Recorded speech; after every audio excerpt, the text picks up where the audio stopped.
అవకాశవాద రాజకీయాలు ఎప్పుడు నేర్చుకున్నావు షర్మిలక్క? నీ పార్టీని కాంగ్రెస్లో విలీనం చేస్తూ రాహుల్ గాంధీని ప్రధానిని చెయ్యాలి అన్నప్పుడు మరి తెలంగాణలో నువ్వు పార్టీని ఎందుకు పెట్టావు?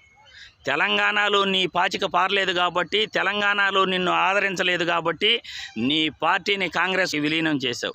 రాజన్న చనిపోయినప్పుడు ఎంతమంది చనిపోయారో వాళ్ళను ఓదార్చేందుకు జగనన్న బయలుదేరితే జగనన్న ఓదార్పు యాత్రను ఎలా కాంగ్రెస్ వాళ్ళు అడ్డుకున్నారో, నువ్వు రోడ్లపైకి వచ్చి ఎలా కన్నీళ్లు పెట్టుకున్నావో, ఆ రోజు కాంగ్రెస్ పార్టీని, సోనియా గాంధీని నువ్వు ఎలా దుమ్మెత్తిపోసావో నువ్వు మర్చిపోయావా?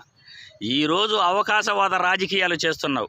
ఇడుపులపాయికి రావాలంటే చంద్రబాబు నాయుడు యొక్క విశ్వాసపాత్రుడైన వ్యక్తి సీఎం రమేష్ హెలికాప్టర్ తీసుకుని ఇడుపులపాయికి వచ్చావు. నీ భర్త అనిల్ బీటెక్ రవితో ఎయిర్పోర్ట్లో కరచాలనం చేస్తూ మీటింగ్ పెట్టాడు. కుటుంబాన్ని అడ్డంగా విడదీసి జగన్మోహన్ రెడ్డిపై మూకుమ్మడిగా దాడి చేయాలని అన్ని పార్టీలు చంద్రబాబు నాయుడు గుంటనక్కలా కాసుకుని ఉంటే వాళ్ళకు పోయి నువ్వు అవకాశం ఇస్తావా?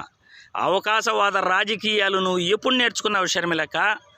రాజన్నకు కానీ జగనన్నకు కానీ మాట చెబితే మడమ తిప్పని తీరు. ఏ రోజు కూడా ఎవరు ముందు పోయి తల దించలేదు, వాళ్ళు చేతులు దాచి ఏది అడుక్కోలేదు. మరి నువ్వు కాంగ్రెస్ పార్టీలో నీ పార్టీని విలీనం చేస్తూ ఈరోజు రాహుల్ గాంధీని దేశ ప్రధానిని చెయ్యాలి అని అంటున్నావు.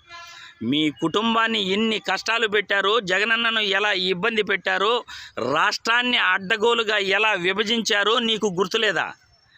రాష్ట్రాన్ని అడ్డగోలుగా రాజకీయం కోసం జగన్మోహన్ రెడ్డిని అరికట్టేందుకు, రాజకీయంగా అనగదొక్కేందుకు కాంగ్రెస్ పార్టీ రాష్ట్రాన్ని అడ్డగోలుగా విభజిస్తే ఈరోజు కాంగ్రెస్ పార్టీలో నువ్వు విలీనమయ్యి అండమాన్లో అయినా ప్రచారం చేస్తా, ఏపీలో అయినా ప్రచారం చేస్తా, కాంగ్రెస్ ఆదేశిస్తే ఏ పని చేయడానికైనా సిద్ధం అని అంటున్నావు.